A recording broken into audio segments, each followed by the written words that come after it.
Hello sa inyong mga friends. Ayan, isang magandang hapon. O diba? Ayan na yung buwan.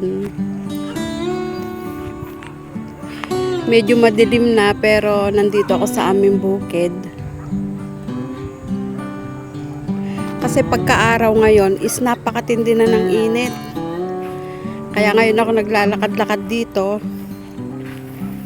para tignan tong mga tanim namin. Kasi bukas magpipitas kami. Yung aking kamagsasaka is nagpatubig dito nung isang araw. Kahit papano may mga bunga pa rin naman tong kamatis namin.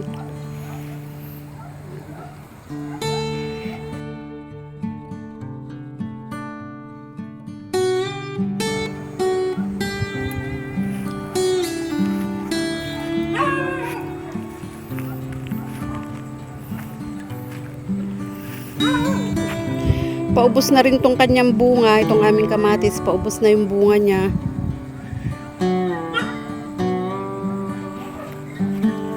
And kahit papano, pasalamat pa rin kami kasi hindi pa rin bumababa yung presyo. Kahit papano, mayroon pa rin naman kami na pagtitindahan na nagagamit namin sa pang-araw-araw namin pangangailangan, pambili ng ulam, at saka sa iba pang pangangailangan namin. May mga buko dito. Nakasindi na rin yung street light ng aking pinsan dito.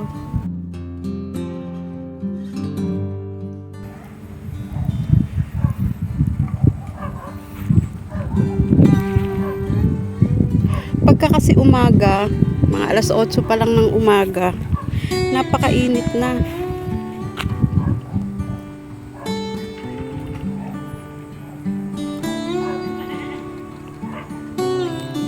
Yan, may mga kambing.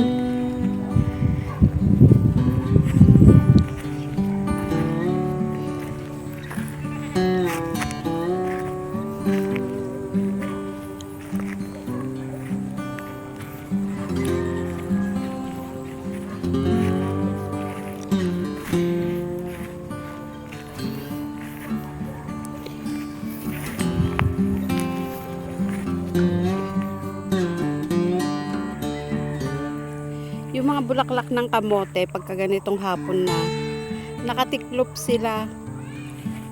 Pero pagka umaga, nakabuka yung mga yan.